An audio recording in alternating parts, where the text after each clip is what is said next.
अस्सलाम वालेकुम। उम्मीद करती हूँ कि आप सब खैरियत से होंगे। आपके सामने स्क्रीन पे 2 वीडियोस चल रही हैं।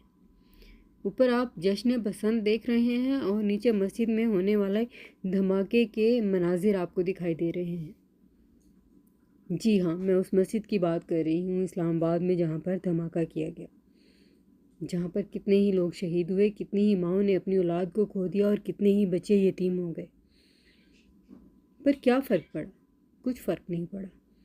आप देख सकते हैं, लोगों ने महंगी से महंगी पतंगें खरीदी, छतों पे एक जश्न का माहौल बनाया। क्या खाया जाए, क्या पकाया जाए, कौन सी डोर इस्तेमाल की जाए, दिन के वक्त कौन सी पतंग हो, रात के टाइम पे कौन सी पतंग हो, किस किस्म की लाइट लगाई जाए,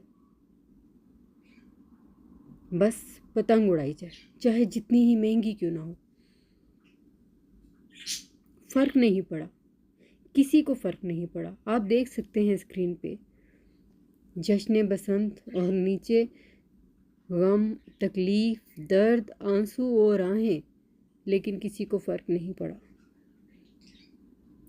बसंत बड़े अरसे बाद आई थी, लोग कैसे उस त्यौहार को छोड़ देते, क्योंकि बसंत तो बहुत ज़रूरी है।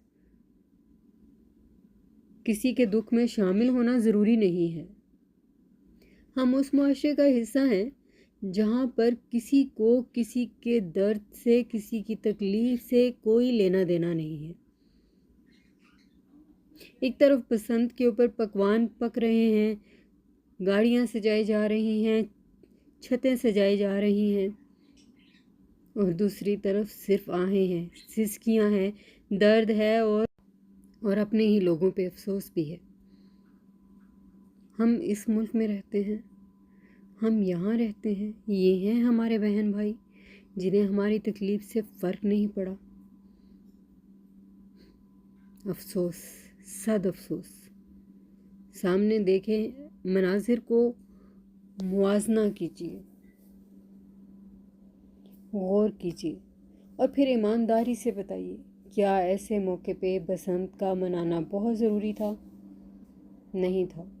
अगर पंजाब गवर्नमेंट को इतना ही अफसोस था तो बसंत को रोका जा सकता था, मुलतवी किया जा सकता था। मैं बसंत के ख़िलाफ़ नहीं हूँ, बस आप लोगों से सवाल है मेरा, क्या इस मौके पर बसंत ज़रूरी थी?